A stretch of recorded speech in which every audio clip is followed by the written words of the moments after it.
Selamat pagi Bapak Ibu dan saudara-saudaraku. Apa kabar pagi ini?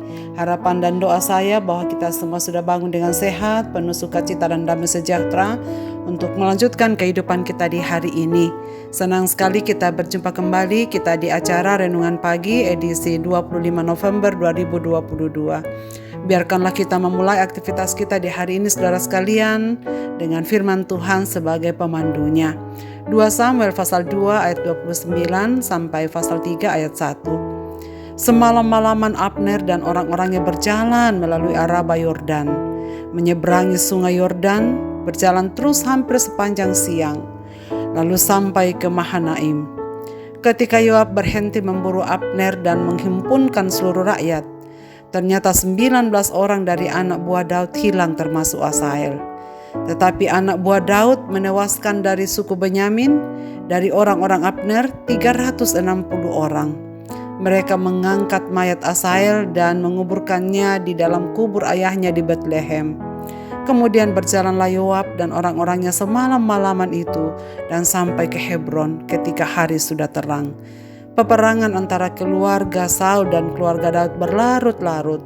Daud kian lama kian kuat, sedang keluarga Saul kian lama kian lemah. Menantikan kehendak Allah. Saudara-saudaraku, perselisihan dan konflik bila tidak teratasi akan semakin parah menggerogoti kesehatan pribadi, keluarga, dan masyarakat. Apapun penyebabnya tetap akan menguras energi persekutuan, keluarga maupun kesehatan jiwa pribadi-pribadi. Pada bagian yang kita baca pada pagi ini dikisahkan akibat dari konflik keluarga Daud dan keluarga almarhum Saul yang sudah mati bunuh diri dalam peperangan semakin menjadi-jadi.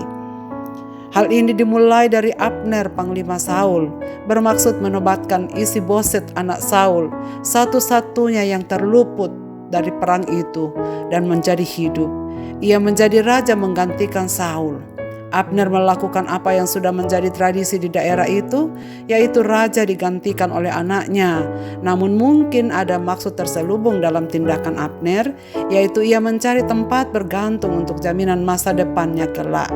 Akan tetapi maksud Abner ini bukanlah bagian dari rancangan Tuhan, karena Daudlah raja yang diurapi Tuhan dan yang dimaksudkan untuk memimpin bangsa Israel selanjutnya setelah Saul. Walaupun saat itu Daud berkuasa atas satu suku saja, yaitu suku Yehuda, sementara suku-suku lain masih setia kepada Raja Saul. Meski demikian kita tidak melihat upaya Daud untuk menggugat Isi-Boset. Daud tidak mau memaksa orang untuk mengakui menghormati tahtanya dan mengakui dirinya sebagai raja. Tampaknya Daud hanya menunggu dan mempercayakan semuanya itu kepada Allah. Dan ia tidak bermaksud untuk melaksanakan kudeta terhadap Isi-Boset. Ia tetap menghargai keturunan Saul walaupun sudah mati. Saudara sekalian, inisiatif Abner mengundang konflik antara kubu Saul dan Daud adalah sesuatu yang sangat menyedihkan. Asahel, salah seorang dari kubu Daud, terus berusaha mengejar Abner. Dan akhirnya Abner terpaksa melindungi diri dengan membunuh Asahel. Inilah pertumpahan darah yang menyeret bayang-bayang panjang hingga pemerintahan Salomo. Perhatikan bahwa Daud sama sekali tidak ambil bagian dalam pertempuran. Namun rencana dan penyertaan Tuhan kepada Daud tampak dengan makin kuatnya Daud, sementara keluarga Saul makin lemah. Ini terjadi bukan karena peperangan atau kematian Saul, namun terjadi saat Allah memilih Daud, sementara rohnya telah mundur dari Saul dan keluarganya. Saudara-saudara, kita melihat bahwa bagaimanapun upaya untuk menggeser kedudukan orang pilihan Allah, tidak satu pun yang akan berhasil. Sebaliknya Allah akan mengokohkan orang pilihannya. Apapun kesulitan yang dirancangkan untuk umat Tuhan, pilihan Tuhan tak akan ada yang berhasil. Sebaliknya saudara-saudaraku, apapun yang kita lakukan di dalam penyerahan yang sungguh kepada Tuhan, semuanya akan berhasil. Sekaligus apapun cara kita meraih apapun yang Tuhan tidak kehendaki akan gagal juga. Kita melihat bagaimana Daud begitu bersabar menantikan apa yang Tuhan janjikan. Ia tidak bermaksud untuk melaksanakan konflik yang berkepanjangan. Ini menjadi pelajaran penting bagi kita untuk menantikan dengan sabar kehendak Allah yang dinyatakan bagi kita. Tak perlu melakukan usaha apapun untuk mempercepat penggenapan rencana Allah itu. Dia akan menyatakan dan menggenapi kehendaknya pada waktunya. Dia sudah merancangkan apa yang terbaik untuk hidup kita. Hanya saudara sekalian tetap berjalan di dalam kehendaknya, dalam penyerahan diri kepadanya, bergantung senantiasa agar pada waktunya semua indah yang Tuhan kerjakan dalam kehidupan kita. Baik untuk kehidupan pribadi kita, untuk kehidupan keluarga, untuk kehidupan gereja Tuhan, dan untuk apapun yang sedang kita rancangkan untuk masa depan. Marilah kita berdoa. Bapa di sorga, Bapa, dalam nama Tuhan Yesus kami bersyukur kepadamu pagi ini. Kami sudah membuka mata kami. Kami sudah melihat hari baru anugerah Tuhan.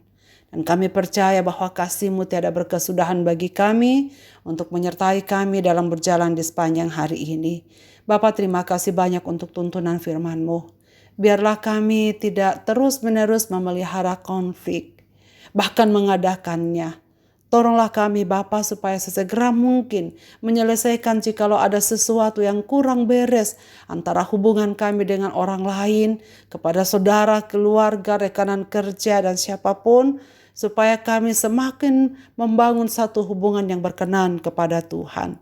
Bapa, terima kasih banyak karena kami tahu bahwa apapun upaya orang-orang lain untuk menggagalkan rencana Tuhan atas hidup kami, semuanya akan gagal juga.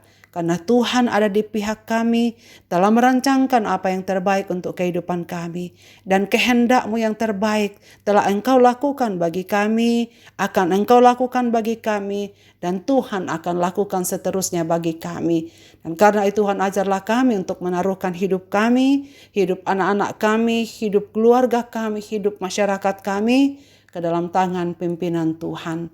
Kami tidak tahu apa yang akan terjadi hari esok, tetapi kami taruhkan hidup kami dalam tangan-Mu dan percaya pada-Mu Bapa, bahwa Engkau mengatur segala sesuatu indah pada waktunya dan akan memberikan kepada kami apa yang terbaik menurut pandangan mata-Mu sendiri. Terima kasih karena kami menjadi anak-anak-Mu yang Engkau akan selalu pelihara dan jaga dengan baik. Terima kasih Bapa kepada pendengar renungan pagi ini dimanapun mereka berada, dalam pergumulan-pergumulan yang mereka hadapi. Bapak, berkenanlah Engkau memberkati mereka, menolong mereka, supaya semua keluar dari segala persoalan yang mereka hadapi di dalam anugerah Tuhan. Yang sakit Tuhan akan menyembuhkan tepat pada waktunya sesuai dengan rancangan-Mu. Yang bersedih Tuhan akan hiburkan. Yang sedang berdoa untuk segala sesuatu yang mereka harapkan, ya Tuhan, biarlah semuanya itu indah pada waktunya, sebagaimana janji firman bagi kami sekalian pada pagi ini. Dengarlah doa kami ya Bapa pagi ini, kami taruhkan dalam nama Yesus Kristus, Tuhan dan Juru Selamat kami. Amin. Selamat beraktivitas Bapak, Ibu, dan saudara-saudaraku. Tuhan Yesus memberkati kita sekalian. Amin.